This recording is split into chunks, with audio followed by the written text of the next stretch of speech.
You are wondering whether or not this is a good can opener. The answer is yes. I love my can opener. Love it. You just stick it on here and hit the button and it just goes around and cuts off the top. So I have some tomato paste. I'm cooking with that.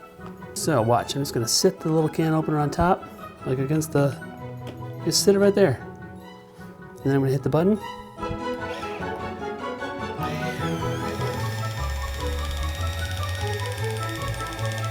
I still think this is the coolest thing ever.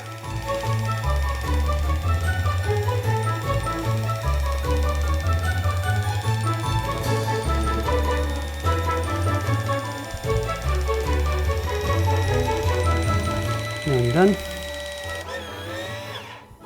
Hit the little button. Check this out.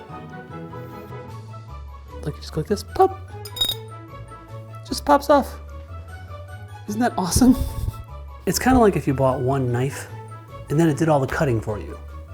I've also never put the batteries in, I've never switched the batteries, so they last a while.